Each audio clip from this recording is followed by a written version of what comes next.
witajcie w najnowszym vlogu na moim kanale. Dzisiaj właśnie ogarniam tutaj tą przestrzeń, gdzie mamy pralnię, tak zwaną, razem z takim schowkiem. Tego po prostu mam pełno, dużo środków czystości, które w końcu muszę jakoś poukładać, ponieważ nie miałam ostatnio kiedy i no jest tutaj bałagan. Zrobiłam też inne pomieszczenie właśnie tam, gdzie mam wszystkie rzeczy do kempingu. W końcu tam udało mi się trochę poukładać. Oczywiście brakuje jeszcze paru takich boksów, żeby tam powrzucać różne inne pierdoły, ale jestem już jakby prawie u końca, jak to powinno wszystko wyglądać. W ogóle mam tutaj takie dziwaki, bo mój mąż, kiedy mieszkaliśmy na Deti i w ogóle nie wiedzieliśmy, że będziemy szukać i znajdziemy tak szybko mieszkania, zakupił milion tych kostek do zmywarki, a przecież my tutaj zmywarki nie mamy, więc zostaliśmy z milion takich kosteczek. Czekają nam czas, kiedy my kupimy sobie zmywarkę, a na to chyba się jak na razie nie zapowiada, więc właśnie to jest jedna rzecz u Koreańczyków, która też mnie do końca nie przypasowała, a to, że lubią tak kupować wszystko w dużych ilościach. Dużo miejsc, gdzie trzeba kupić cały boks, całą siatkę owoców i także innych produktów. Właśnie popularne są miejsca takie jak Costco, gdzie się tego więcej kupuje, Trades tutaj w Korei, to jest taka koreańska marka z Imartu, to na przykład tam nie kupisz jednego opakowania sera, musisz kupić od razu 3 i tak się zastanawiasz, zjesz to czy nie zjesz to, i jest za każdym razem problem i zagwozdka.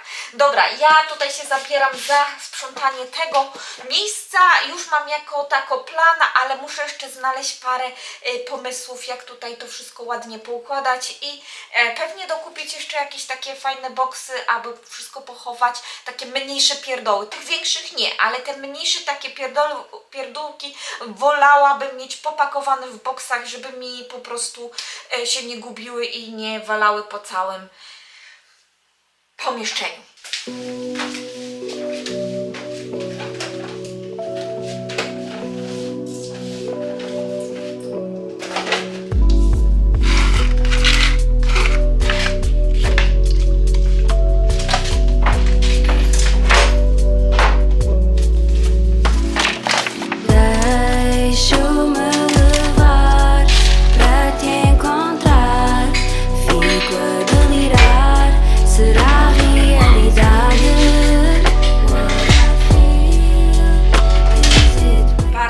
Pogoda jest, wiem, powinnam wyjść, ale postanowiłam, że posprzątam w mieszkaniu, ogarnę trochę tutaj, więc to jest jeden plus, bo wiem, że i w poniedziałek nie będzie czasu, bo mój mąż ma wolny.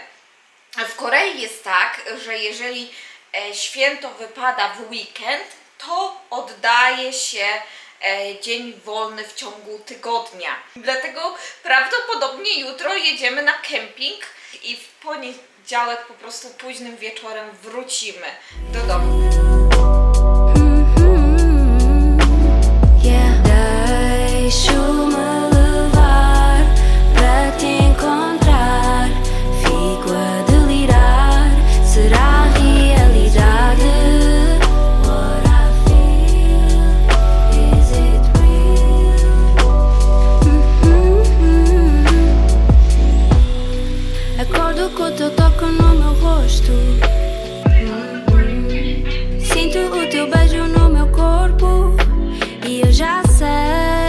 Jedziemy na zakupy. Ja jadę do chłopaków, żeby ich po prostu spotkać już w samym sklepie, bo oni są właśnie bardzo blisko tego miejsca, gdzie jest ten sklep, więc ja się zabieram. Muszę dojechać autobusem i to jest jakieś 30 minut drogi stąd, więc szybciutko, bo jestem umówiona z nimi na 7:30.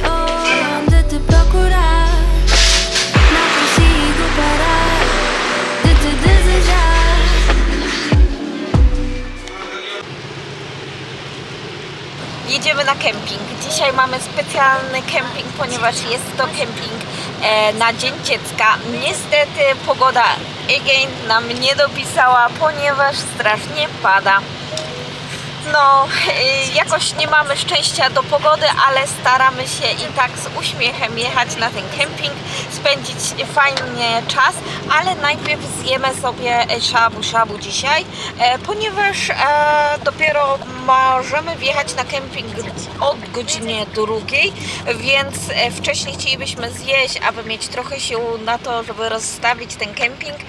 Na szczęście jutro na spokojnie będziemy mogli trochę dłużej zostać, więc nie będzie ani pośpiechu. Dzisiaj także, więc dużo lepiej będzie. Eliasz z tyłu śpi, nawet nie wiem po której stronie. Było bardzo dużo właśnie pytań, czy Eliaszowi się podobało. Eliaszowi się bardzo podobało. Wręcz jak tylko wróciliśmy do domu, tylko mówił o tym, kiedy jedziemy na kemping, więc tym bardziej zdecydowaliśmy się, że będzie fajna opcja go zabrać i dzisiaj. I gotta sit down. You're making my head spin and I can't seem to figure out how you 세요. Mountain? 여기는 캠핑 with pension입니다. Why with pension? Because this round house, this is pension. They will sleep there. how you can be so sweet. 1 minute we're kissing in the rain, the next time in a drought.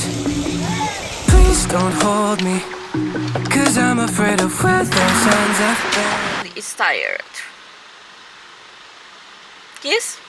Nie. Nie? You want to? Another day? Jestem Superman. Jesteś Superman?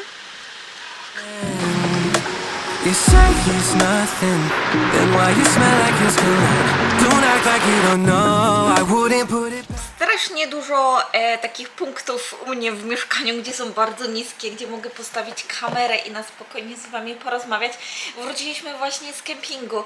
Za dużo nie nagrywałam specjalnie, bo nie wiem, czy was w ogóle ten temat interesuje. Jeżeli interesuje, to po prostu dajcie mi znać w komentarzach. To pokażę wam różne kempingi, bo prawdopodobnie często będziemy jeździć na nie. Już nam się tak coraz bardziej zaczyna podobać. Tym bardziej, że tutaj kultura kempingów naprawdę jest całkiem niezła. Na pewno chciałabym nagrać wam filmik, jakie rzeczy nam się sprawdziły, jakie nie i które warto zakupić, a jakie nie. Tym bardziej, że jesteśmy tacy początkowi, więc jeżeli ktoś by chciał, to czemu by nie? Myślę, że jeżeli chcemy to traktować na poważnie i chcemy, żeby było to wygodne, to myślę, że naprawdę warto troszkę zainwestować na początek właśnie w takie wygody jak materac, jakiś taki grill porządny. Dobra, ja tutaj muszę powoli rozpakowywać to wszystko. Nie mamy dużo, bo większość jednak mamy tak zapakowane, że te rzeczy na grilla od razu lądują tam, one są od razu umyte, więc nie muszę z nimi się zajmować. Nakarmiłam rybki, one miały ciemno przez cały czas. Jak my wyjeżdżamy, to właśnie zostawiam wszystko włączone, tylko wyłączam światło. Słyszałam, że od czasu do czasu właśnie przyda się takie zaciemnienie, nie robienie za dużego światła, ponieważ na rośliny wchodzą te glony takie i ja zauważyłam, że u mnie jest całkiem ich sporo, więc staram się ich po prostu pozbywać. Dobra, nie będę wam za dużo tutaj gadała i zabieram się do roboty. Wszystkiego dobrego w koreański dzień rodziców. W Korei nie ma dnia mamy, nie ma dnia taty, a jest dzień rodziców. Niestety nie jest to dzień wolny, dlatego ja pędzę na zajęcia, mój mąż jest w pracy, a Eliasz w przedszkolu. Więc widzimy się później, bo nie chciałabym się na zajęcia spóźnić.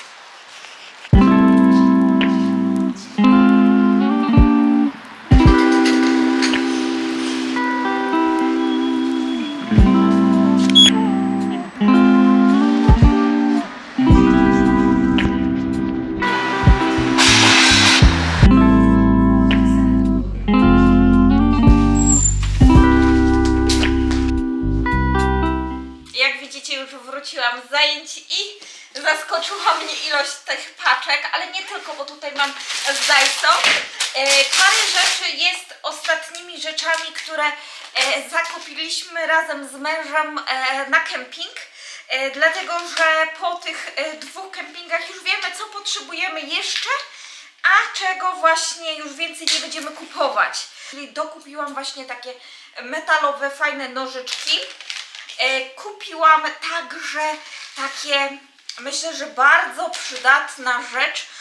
To są takie spinacze właśnie do jakiejś materacy. Nie jest to może zbytnio duże, teraz tak właśnie patrzę, ale to będzie trzeba się po prostu nauczyć, jak funkcjonować z tym. Dobra, kolejna rzecz to jest taki basket. I to jest specjalny basket do na przykład mycia naczyń. Ja miałam siatkę, która także się fajnie sprawdziła, ale niestety nie wytrzymała ciężaru i się podarła. Ten basket jest naprawdę porządnie wykonany, bo widzę, że ten plastik jest jednak gruby, więc na dużo dłużej starczy.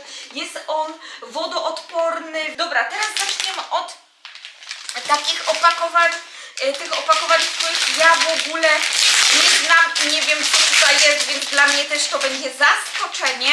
No, ktoś mi tam wspominał, co on ma zamiar kupić, ale ja do końca nie wiedziałam. Dobra, ja chyba już widzę, co to jest. I to jest krzesło dodatkowe, dlatego że mój mąż ma, ja mam, a Eliasz nie miał i siedział na tym różowym krześle, co niestety wiązało się z małymi nie kłótniami, ale niezadowoleniem ze strony naszego syna. Więc mamy po prostu jeszcze jedno takie samo krzesełko, ale jakie malutkie! O matko! To jest najsłodsze krzesełko, jakie do tej pory widziałam. No nie wierzę. Eliasz będzie miał swoje malutkie krzesełko do siedzenia. Dobra, to nie jest w ogóle, słuchajcie, na kemping, tylko to jest nowy żwirek dla kota. Jest to specjalny żwirek, który można spuszczać w toalecie. Nie ma go za dużo. Jestem ciekawa, ile to kosztowo wychodzi. Wiem, że moja koleżanka ma. Wiecie co? Tutaj jest prezent dla Eliasza. Ja myślę, że my po prostu to otworzymy, kiedy mój mąż przyjedzie. A tutaj, słuchajcie, jest stół rozkładany. Ja nie będę go rozkładać, bo to myślę, że chyba troszkę nie ma sensu. Jest to stół taki metalowo-drewniany i on nakłada się, robi się stelaż, a potem na to nakłada się takie brązowe płatki i wygląda to w taki sposób. Dobra, i to są ostatnie rzeczy, no tak jak mówiłam, ostatnie rzeczy na nasz kemping, jak to będzie wszystko mniej więcej wyglądało. Ja bardzo się cieszę, bo to jest naprawdę super rodzinny czas.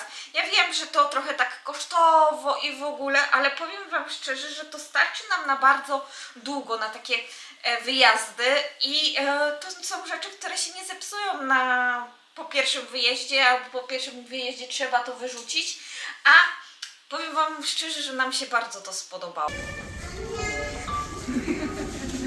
나는 많이 사네.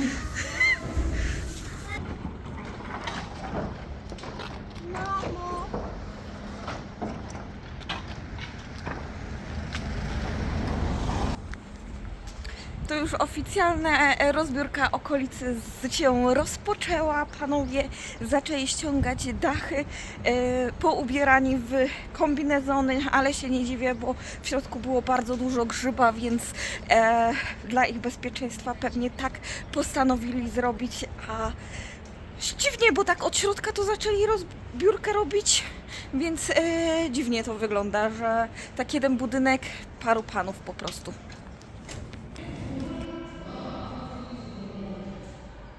Patrzcie, jak tu pięknie wygląda, jak od razu zakwitną kwiaty, wszystko od razu ładniej się robi.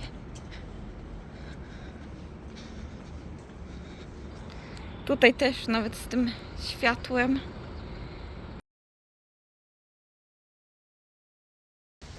Jestem ciekawa, czy protest się udał i czy będą zamykać tą ulicę, czy nie.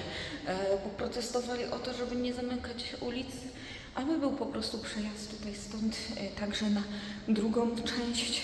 Wiele osób właśnie korzystało i przez to, że oni mają budować, zburzać to wszystko, i budować nowe budynki, to właśnie chcieli w ogóle usunąć całość, tą ulicę zamknąć i rozbudować wszystko na nowo, ale właśnie mieszkańcy tutaj, my także protestowaliśmy o to, żeby nie zamykać, bo jednak to jest szybszy dostęp do drugiej strony.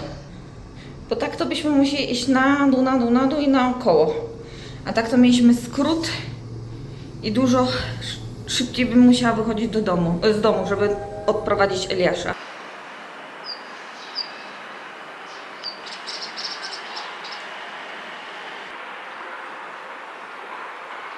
Ostatnio to drzewo to było całe takie różowe, ale mocno różowe, bo to śliwa i takie ładne strasznie tutaj wyglądało, ale widzę, że musi być nieźle zagrzybiałe to mieszkanie. Bo chyba ewidentnie mają problem z rurami, bo ostatnio padało chyba 2 dni temu, z tego co pamiętam, i wtedy no było mokro, nie? Ale tutaj ciągle cieknie woda, więc prawdopodobnie jest problem z rurami. Myślałam, że oni już dawno tutaj odłączyli te mieszkania, bo prądu na pewno tu chyba nie ma, mam nadzieję, bo tutaj te kable wiszą tak po korejsku, ale jeszcze tak niebezpiecznie, bo są tak rozwieszone śmiesznie. No i będzie trzeba się powoli żegnać tutaj z tą okolicą, ponieważ już tam zaczynają jakieś roboty robić, więc niestety trzeba się tutaj będzie żegnać z miejscem. Raczej niestety. Ja zaczynam się cieszyć, bo wiem, że to jest jakaś biologiczna tutaj tykająca bomba. Przez to, że te mieszkania już zostały opuszczone, a są całe zagrzybiałe. Dachy od razu widać, że są już niestabilne. I te mieszkania już dawno powinny być wyburzane. Postawią tutaj takie wysokie, ogromne wieżowce, które nie za bardzo będą jakieś ciekawe do oglądania. Ale taka kolej rzeczy. Liczyłam, że tu może się zrobi też takie czompo. Na czompo my sobie zrobimy kiedyś taki spacerek, pójdziemy gdzieś na kawę, pokażę wam mniej więcej, bo to jest bardzo ciekawa okolica. Tam właśnie w takich domach, jak coś podobnego, jak to tutaj, jak to porobili właśnie dużo fajnych kawiarni, restauracji. I ona się nazywa Chompo Cafe Street. O Jezu, kociak niebieski. Brytyjski niebieski? Tak się chyba nazywa. O, pierwszy raz widzę tutaj i tak sam na wolności pokażę wam, bo boję się, że za chwilę ucieknie.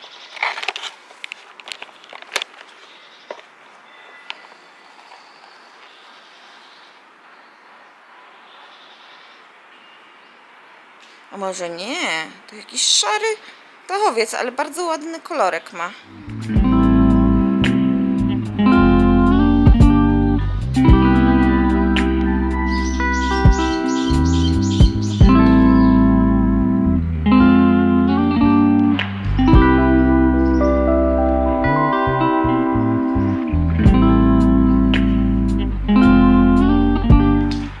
Tutaj w okolicy jest pełno właśnie kotów i często są właśnie dokarmiane przez tych starszych ludzi, którzy tutaj mieszkają, ale słuchajcie, no niestety one nie są sterylizowane w żaden sposób, więc rozmnażają się tutaj na potęgę. Tak żyją właśnie na tych gruzowiskach tych starych mieszkań. Niestety. No to powinno się już dawno troszkę zmienić, ale no nie zmienia się, nikt nie sterylizuje, nikt tutaj nie chodzi. Najczęściej chyba są wyłapywane, ale to też tak z rzadka, więc tak żyją te dzikie koty, boją się strasznie ludzi. Ogólnie w Korei sezon na te, jak one się nazywa, na róże, więc wszędzie zakwitają, a róż jest całkiem sporo. Tutaj kolejne kwiaty z różami, tylko tutaj jeszcze nie rozkwitły.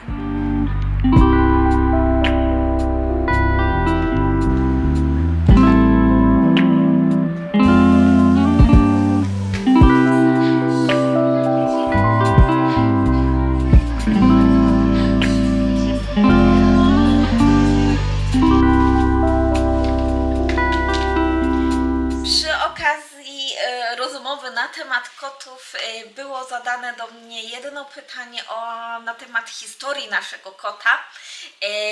Historia naszego kota jest dla mnie trudna do opowiedzenia, bo ja nie byłam w tym etapie jego życia, kiedy został przygarnięty z ulicy, kiedy mój mąż go przygarnął z ulicy i on się tak naprawdę przez cały czas nim opiekował. Niestety po pewnym czasie, jak zaczął mieszkać z moim mężem, okazało się, że mój mąż ma alergię na koty. Do tej pory nic mu się nie zmieniło, słyszę tylko go, jak czasami kicha, to mówię mu, przypominam, weź tabletki, żebyś nie kichał, żebyś się źle nie czuł. Jeżeli chodzi o to, czemu kot ogólnie się tak boi, to naprawdę ciężko mi jest powiedzieć, co się w jego życiu stało, że on właśnie ma taki bojaźliwy charakter. Ale za to mogę Wam tyle powiedzieć, czemu ja mam z nim taką, a nie inną relację. Kiedy myśmy wprowadzili się do Mokpo, czyli do Korei, to mój mąż się mnie zapytał, czy może przyprowadzić swojego kota. Ja oczywiście powiedziałam, że nie ma problemu. Kiedy myśmy wyszli na spacer razem z moim mężem, z Eliaszem, to kot lubił się chować w różnych dziwnych miejscach. Jednym z tych miejsc było nasze łóżko. Schował się tak pod kołdrą, wkopał się tam, że nikt go nie zauważył. Kiedy wróciliśmy do mieszkania, ja powiedziałam, idę odpocząć trochę w łóżku, położyłam się i wtedy kot wyskoczył. Wyskoczył tak niefortunnie, że wbił mi się pazurami w ucho, zrobił taką mocną ranę. Był tak naprawdę tyle od mojego oka. Jego pazur by się wbił mi do oka i jak się wbił, to wyskoczył. Całe ucho miałam po prostu podrapane. Krew ciekła strumieniami. Na szczęście nie było to na tyle poważnie, że nie musiałam jechać do szpitala.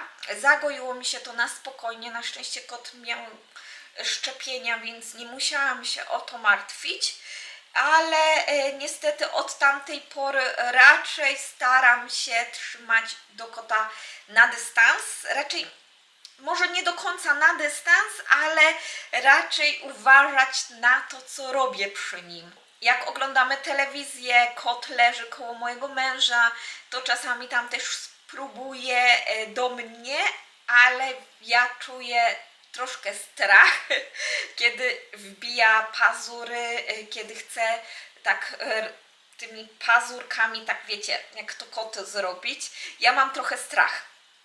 Przyznaję się do tego, mam Pietra, że znowu coś zrobię nie tak, kot się przestraszy i wbije się pazurami, nie wiem, mi w twarz. No, chciałabym się tego wyzbyć, ale nie jest to lekkie, niestety. Po takich przygodach niestety jest bardzo ciężko wyzbyć się takiego strachu. Może kiedyś, może w przyszłości.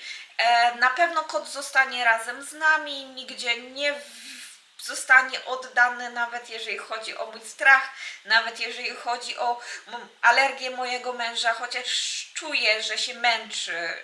Czasami jest naprawdę to dla niego uciążliwe, tym bardziej, że kot ciągnie do niego.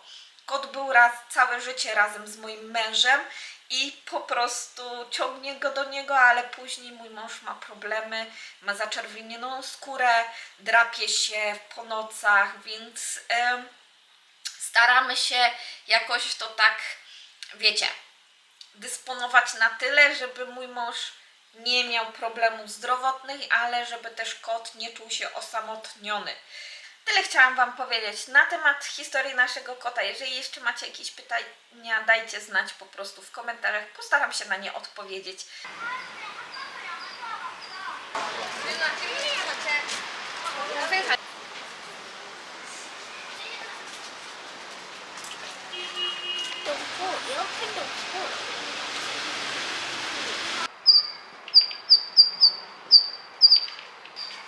Odebraliśmy Eliasza i idziemy teraz coś zjeść.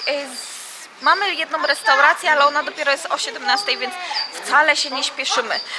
Idziemy zjeść dzisiaj humbug steak, czyli taki mielony i to jest bardzo ładna restauracja, mają w ogóle kids menu. Mieliśmy zjeść także coś innego, ale niestety, słuchajcie, tam był kids zone, no kids zone, dlatego nie mieliśmy wstępu, ale na szczęście zapasowa restauracja nas uratowała. Past you to make my name a tattoo, then stab me in the back when you're bored of me. I wouldn't put it. Po Jumbo Cafe Street uwielbiamy chodzić, ponieważ jest tutaj mnóstwo dobrze ubranych Koreańczyków. Jest tu ogromny przekrój różnych stylów i właśnie tutaj warto poobserwować, jak Koreańczycy się ubierają. W tym miejscu na pewno nie zobaczycie za wiele słodkich sukienek, ale za to sporo propozycji ciekawych stylizacji. Oprócz Cafe Street Jumbo polecam jeszcze Haerydan길 na Haeundae do obserwacji stylizacji. You so please don't hold me, 'cause I'm afraid of those hands that bend. Say it's nothing, then why you try to hide your phone? Don't think that I don't know. I wouldn't put Byliśmy wcześniej w kawiarni, bo niestety mieli przerwę w restauracji. Pamiętajcie, że tak między 15 a 17, tak na godzinę, w zależności od restauracji, często są właśnie przerwy na organizację, na odpoczynek, na lunch dla obsługi, więc pamiętajcie o tym, jeżeli byście mieli się wybrać do restauracji, lepiej sprawdzić właśnie na Naver. Oni często właśnie tam update'ują i najświeższe informacje znajdziecie, jeżeli chodzi o jedzonko i restauracje i kawiarnie, także czasami mają przerwy, więc warto lepiej sprawdzać. Restauracja, do której wybraliśmy się, to japońska restauracja. Otrzymaliśmy oczywiście banchamy, czyli zupa miso, która jest bardzo często podawana w japońskich restauracjach, oraz kimchi i imbir. Ryżu mogliśmy brać sobie ile chcemy. Czekaliśmy troszkę na nasze humbug steaky, ale naprawdę były pyszne i delikatne. Całość była przyrządzana na specjalnym grillu. W menu były 3 mielone do spróbowania, a dziecięcy różni się tylko tym, że były 2. Humbug steaky mogliśmy sobie przyprawić różnymi sosami i mi naprawdę smakowało i mój mąż także był zadowolony z dzisiejszego wyboru. Restauracja polecana dla tych, którzy nie lubią mocno pikantnych dań. Hejka, mamy nowy dzień, ale nie rozpoczynamy nowego dnia, a mówię do Was dlatego, że chciałabym się z Wami pożegnać. Wczoraj miałam to zrobić, ale niestety, słuchajcie, mieliśmy wieczór cały zajęty, jeździliśmy samochodem prawie cały wieczór, plus strasznie mnie bolał brzuch i tyle zapomniałam. Ale za to my jedziemy na wycieczkę, więc to już będzie w kolejnym weekly vlogu, więc Was zapraszam. I także do polajkowania, subskrypcji kanału i będziemy się widzieć kolejnym razem. Bye bye!